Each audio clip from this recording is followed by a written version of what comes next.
I agree with what you're saying. I agree with what you're saying. Stop agreeing with yourself. Stop agreeing with yourself.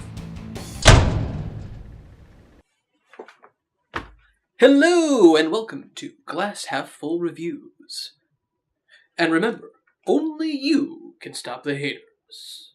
Today I will be reviewing Draft Day. Draft Day is the latest movie from director Ivan Reitman, known for quite a few movies, some good, some bad. This movie stars Kevin Costner as Sonny Weaver Jr.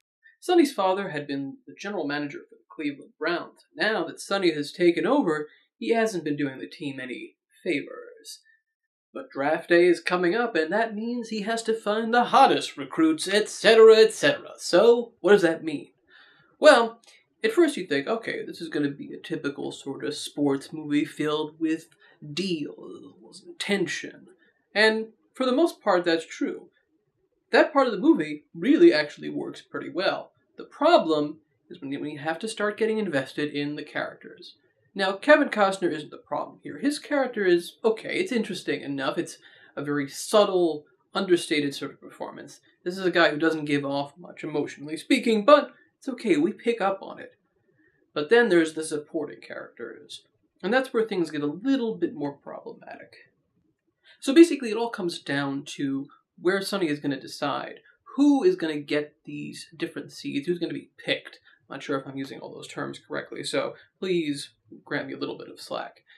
Among the choices are Bo Callahan, who's the hot new pick, and he's a quarterback.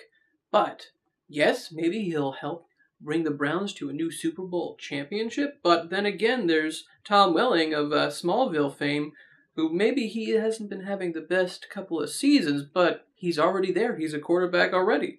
But then, of course, there's this new hotshot played by Chadwick Boseman, who you may remember, or maybe not, because not many people saw this movie, from last year's 42, the Jackie Robinson biopic. And he was actually really good in that one. The truth is, he's good in this one, too. His character, though, if I were to call it badly written, I think would be accurate, because this guy, he tries. He pulls out as much as he can to try to make you care about this guy. There's just nothing there. We want to root for him, but why should we? Basically, the movie tells us, this is the good guy. Yes, he's had a troubled past, but you should still root for him. As opposed to the Bo Callahan, who maybe you shouldn't, because maybe Sonny is going to find out, oh, there's some kind of issue that makes me not want to hire him, maybe or maybe not. The truth is, the movie isn't about this stuff anymore. It tries to be about relationships. It tries to be about the legacy of Sonny and his father, and his relationship with his mother, which is kind of estranged. And of course, don't forget about his girlfriend, played by Jennifer Garner, who is a hotshot accountant on the team, and she knows football just as good as the guys. So, fine. It could have been a lot worse than that. Sure, there's a bit of an age disparity, but it's not the worst disparity. And perhaps she's pregnant, so there's another parallel there with kids. Okay, fine. So we get it. We understand what the movie's trying to do. It's trying to say, okay, think about all these kind of relationships, and how basically he has these kids that he's trying to pick, and part of that is his own connection with them. Like being a father figure, the kind of father figure he missed out on, sort of, with his father, and trying to live up to his father's legacy. Okay, so we get that. We get what the movie is trying to do. It's trying to tell an interesting story. One of the things that's interesting about this movie is how it's really, really predictable. That being said, it kind of makes you enjoy the ride because it has a really slick feel to it. Sure, that isn't 100% good by any means. In fact, I'd call it a very middle-of-the-road movie. But by the time you get to the end, you think, okay, well, that wasn't the worst thing. Is it the best thing? Well, no, it is not going to be your next favorite sports movie. But this movie is okay. If you like football movies, this is not the best one. But the truth is, there's a lot of very interesting interplay with some of these characters, and I do like how they dealt with a lot of these interesting deals and last-minute decisions, like, okay, all right, we're going to trade this for this, but maybe we'll do this or this, and is he going to come out ahead, and how is he going to come out ahead, and is he going to make the right decision, and all that kind of thing. So, I think the movie is weakest when it tries to really delve into some of these relationships, because it doesn't really have a strongly written script. Some of the dialogue is okay. The story itself is very predictable. It's the performances that really draw you in, and some of the editing can be kind of showy at times, but I think it works pretty well. I would tentatively recommend this as sort of a if I have nothing better to do kind of movie. But let's get into my 5-point breakdown. 5-point breakdown. Number 1, the acting. Okay, so acting in general is pretty good. I think Kevin Costner is doing decent work here. Jennifer Garner is pretty okay as the love interest / whatever.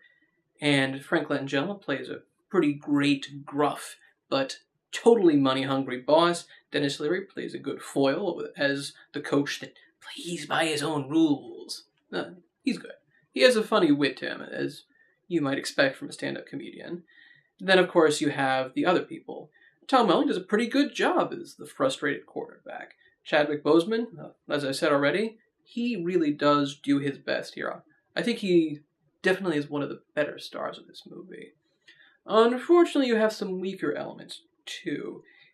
There's a really weird subplot where Terry Crews plays the father of another kid who's a legacy of the Browns, and I think this guy's name is Arian Foster, and he's a professional football player, and unfortunately, he is also not a professional actor.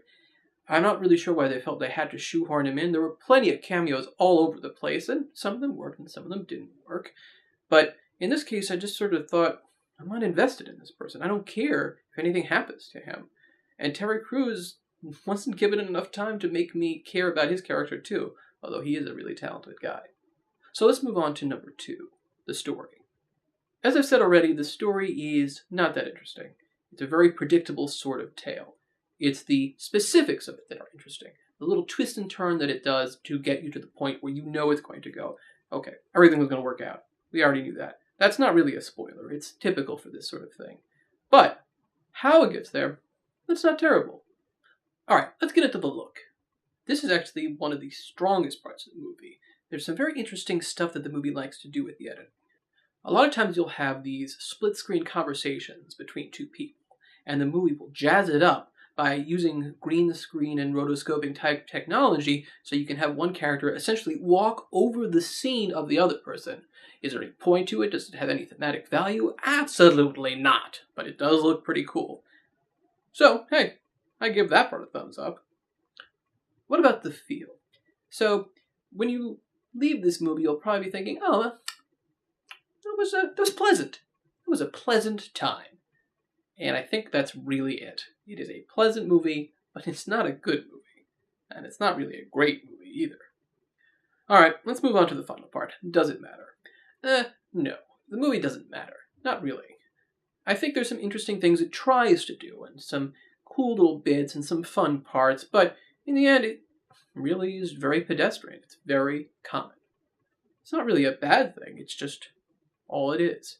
So, I would say this movie is have you got nothing better to do? Thanks for stopping by.